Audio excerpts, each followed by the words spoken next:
The main purpose of this class is to let the students discover their bodies in a more comfortable way. Movement is an instinct.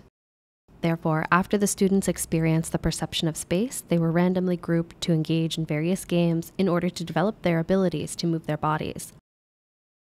Thus, through the interactions with one another, they will eventually find out that it is possible to cooperate with almost anyone.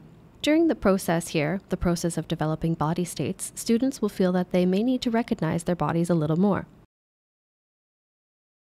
Once they become familiar with the functional uses of their bodies, they actually would tend to be more precise when controlling their bodies or expressing themselves, and they can even exert more possibilities. Once the students understand the compositions of their bodies, they could begin to feel the weight of their bodies. That is to say, if the students know the importance of structural supports and lifting of the bodies, it would be easier for them to arrange the compositions of the movements. That's why we developed the conveyor belt game as a trust game. Finally, through the students' observations of their daily lives, once I assigned the topic of traveling, I hope they could notice that there were some animals, some plants, some images, and some live scenes. And finally, they encountered the concept of a building. Then they reconstructed these static images through their body movements, and let these still images become alive. For some students, if you want to teach them how to move, they may feel worried that they couldn't do it well, which results in an even greater restriction of their bodies and movements. But if you let them open up the boundaries of their bodies first and make them feel comfortable to move, meanwhile, you should consider their safety, I believe the students actually enjoy doing it. The way to relax their boundaries is to let them forget they're moving their bodies. Instinct. That is, they would be motivated by a stimulus, a task, or simply a desire to do so. Then it's natural for them to move their bodies spontaneously. At the same time, I think it's important for teachers to take good care of students' safety. So even if we are standing by their side during the process of practicing with them, be sure to choose first what the students are capable of doing physically, then let them do these movements. If you already know that these movements are dangerous, don't let them try.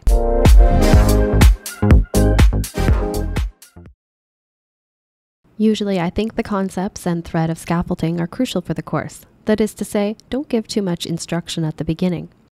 For example, if I want to play some physical games with my students today, I might not mention we are going to do some physical games. We would just start with the games, then let them take notice of the space and find partners. Even when they find their partners, at first we would not tell them what to do. They might just do a rock, paper, scissors game, or they might just count numbers. The purpose of counting is to construct their sense of rhythm.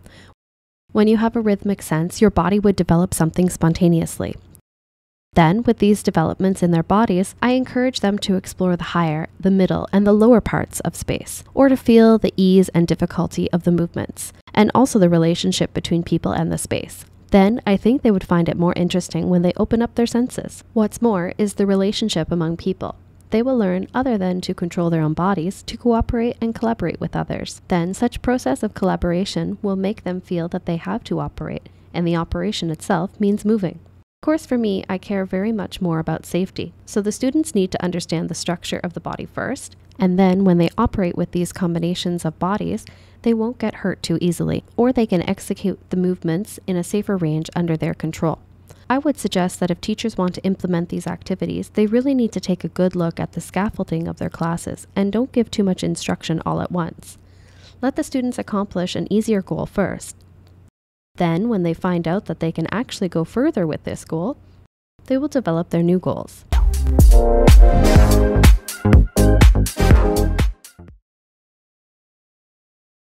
In fact, if students are very active in learning, we will expect them to go in the direction we want to develop this entire course. Actually, in many incidents, it is the students who are taking the initiatives in pushing you to go further to the next step of teaching. The part you are about to teach, so far so good, but because you put your strength a little bit forward, you should try to do it a little higher. We were actually going to talk about structure today, and usually we will talk about bearings of the weights. But after we practiced the conveyor belt game, I felt that our class is really great because usually the bearing of weight activity requires professional training to play, but our class got addicted to it right away. So naturally they would want to challenge more. If I can carry a load when I lie down, can I stand while carrying a load too? Standing with a load requires some more knowledge of structure, the structure of our body. I remember that day after I completed the game, they asked me directly, and I used my skeleton model as an example, and asked them which part of the body can bear the external weight the most. Where is it, and how would your body know how to make best use of this structure? The student would wonder, can I try to bear the weight? So they wanted to lift someone else up. During the process, they came to realize that actually with the support of physical structure, the tensions of bodies between people would become more relieved. But if you are merely using your brute force to hold up a certain heavy item, it would be a very heavy burden for that person. That is the part I aimed to teach them. But I didn't expect that the students took the initiative to ask me about it before I gave my instructions, so I felt quite touched. The second part is the stacking activity, from less to more. I often feel that in such a course, the unexpected is usually the biggest surprise. That is to say, some students might interpret the teacher's expectations on them. And in fact, the students will hope that they can do well, and they will work so hard to achieve the goals that the teacher set out for them. But what if they couldn't achieve the goal? In fact, I think through the teacher's guidance and stimulation, they might develop an even better idea instead. A case on that day was when we were doing the travel around the world exercise. The students all tried not to have similar ideas with others, so when they found out that the location they have chosen was the same as others, they quickly thought that time was running out, and they had rehearsed it for so long, but they didn't want to collide with others' ideas. Therefore, they immediately thought of something else. When they thought of something else, they would find that under such pressure, their new ideas were generated like a spark from a fire. I think that newly generated idea is actually very interesting. Usually at this moment, I won't tell them to throw away what's generated before and just keep the new one. Rather, I would expect them to integrate these ideas. So I would say to them, is it possible to put together this scene with another scene and become a new combination? Then you will see that you just need to throw the question back to them, and they can solve the problem by themselves. So I felt very satisfied with them on that day, because they could really find their own ways to introduce the whole world to us. So in this case, I don't think I'm the only one teaching. We are actually learning together.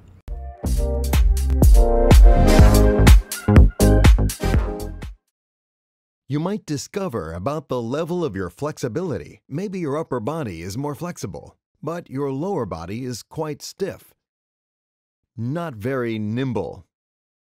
Or even if you can move, your joints feel creaky, like a wooden man.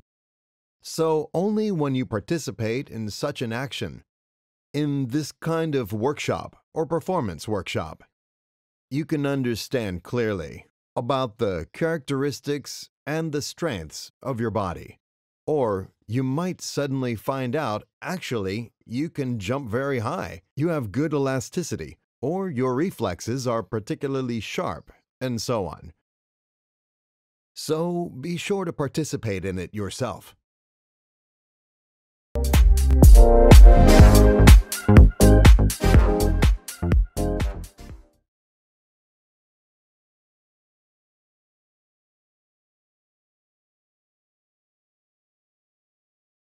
Hi everyone, I'm Shifengting. Just speak out your name. Hello, how are you? Not just say hello to everyone. You need to speak out. we train ourselves to speak out so that the others can hear what we are saying. Just pronounce your name clearly. Hello, what my name is, okay?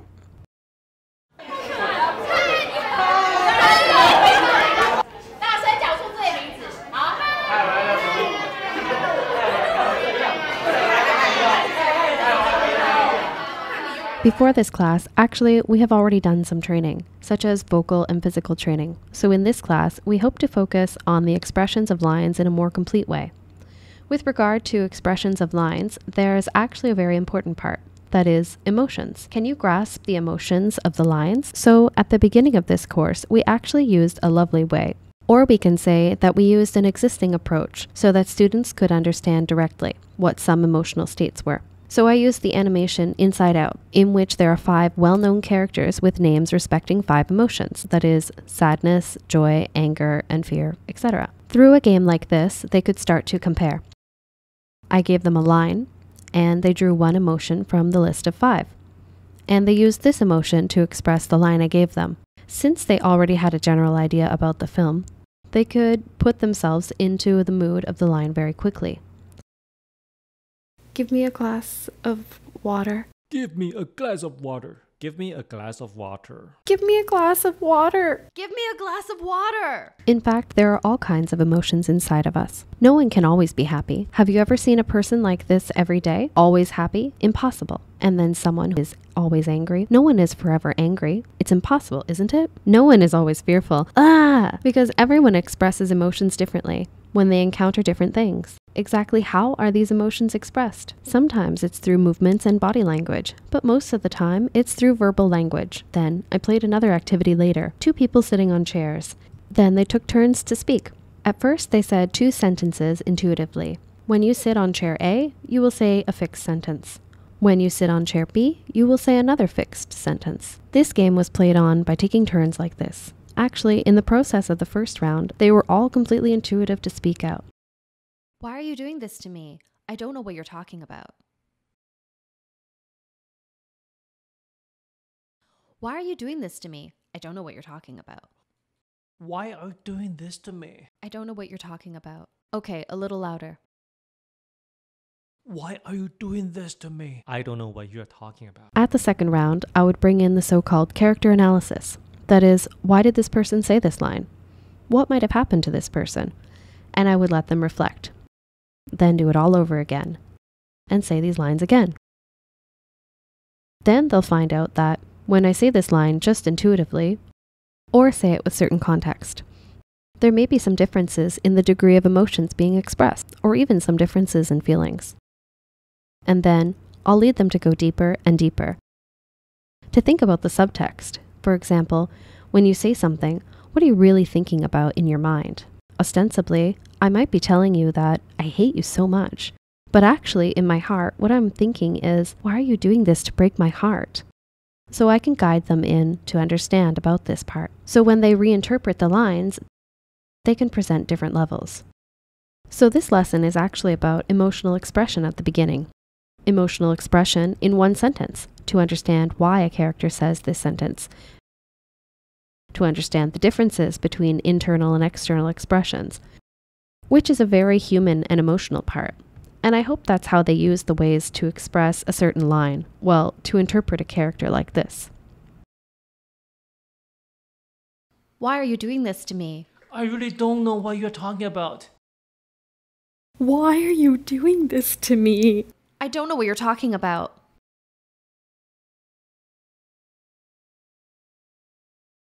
Why are you doing this to me? I don't know what you're talking about. Why on earth you're doing this to me? Why do we have pineapple in the pizza? I don't know what you're talking about.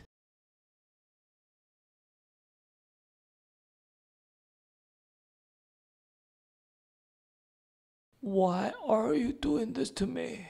I don't know what you are talking about. Good, give them a round of applause.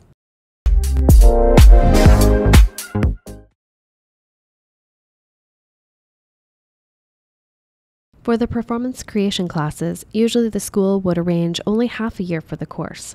It's a half school year. So the time for the course is very, very short. Students might have never been exposed to acting, or some might have taken some performing classes before. Maybe some students have already taken the performing art courses. Basically, what we're doing in the former part of the course, before we talk about the lines, we still need to do some exercises, such as vocal and physical training. For example, to develop their voices and their bodies, to let them feel more comfortable to express themselves on the stage, to express their voices, to express their bodies, etc. This, of course, should be arranged before we practice the lines. It's the preparation that the students have to do. And then, after that, as you can see, in our class, the lines were not long at all. Why? Because that is just the basic training. After this class, we will start to have the so-called text. Text is more likely to be longer lines, or a more complete script for students to do some trainings. And at the end, a relatively complete performance can be produced. So it actually would have such a sequence and context from the beginning to the end. We want to show through our body and voice, to be able to express what is in our hearts and to empathize with others. The mother next to her looks very distressed. Is she worried about something? By getting involved and imitating the person, we can get to know more about people. Then you can observe others. You can help others. So you see, the performing art, with its background behind it, and also its relevance, has a lot to do with humanity and human life. Okay, I hope the students would think about why we are doing this, and then you can engage yourself in the practice. You will find your life opened up. Your eyes are opened up, and your heart is opened up too. When your heart opens, your world won't be so small anymore.